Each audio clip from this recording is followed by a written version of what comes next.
in the Queen Creek, Arizona polling center at the Communiversity location.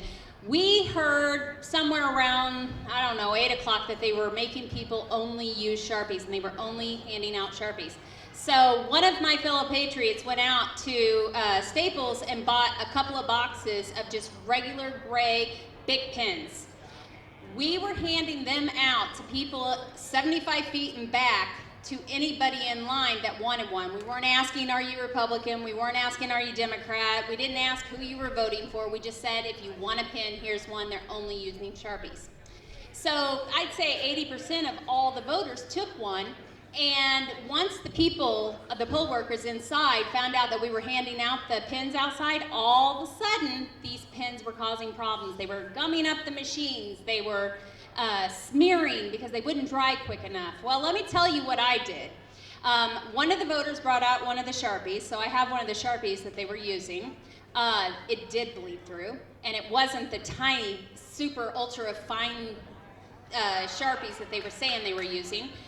They were the fine tip, and it went all the way through my mail-in sample ballot, which is thicker than our actual voting ballots that we have. Then I used my pen. I waited 10 seconds because it's going to take a little bit longer than that to go put your ballot through the machine.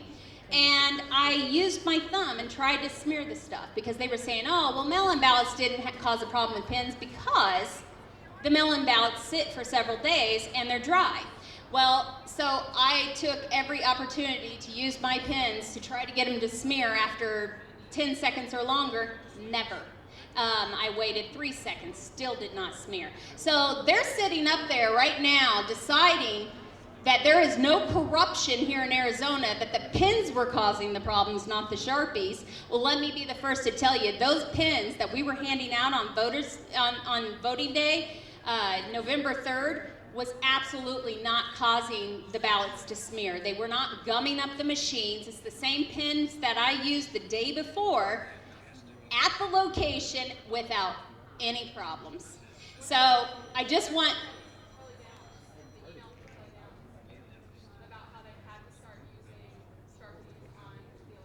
Right, so there is a email that's going around about Kelly Dixon, who sent out a mass email telling everybody to use ballpoint pens, which is exactly what I was handing out that day, up until Election Day.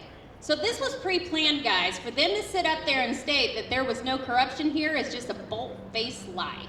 That's it. That's all I want you guys to know, because as they're up there deciding our futures, I personally know that that was BS.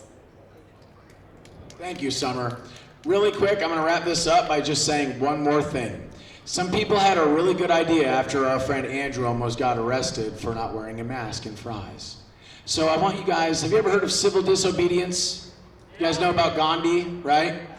So Gandhi was burning passes that Indians, or only Indians, were supposed to have, but no British person had to have while he was in South Africa.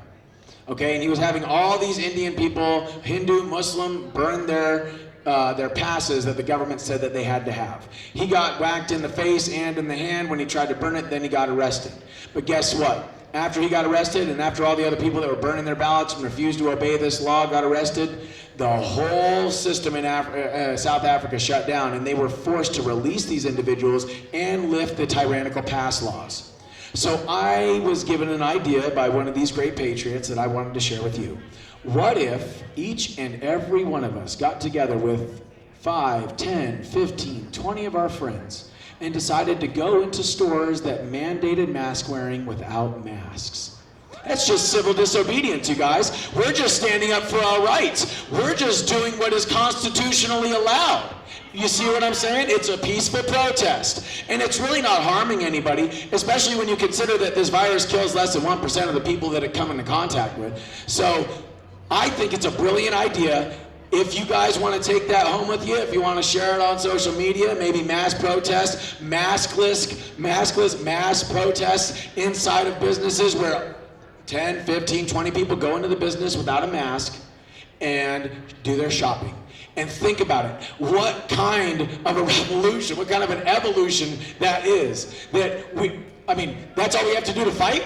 Go and shop without a mask? Sign me up, baby! All right, so we're going to the county recorder's office. We'll see you all down there. We love you and we thank you, and God bless America! Trump 2020.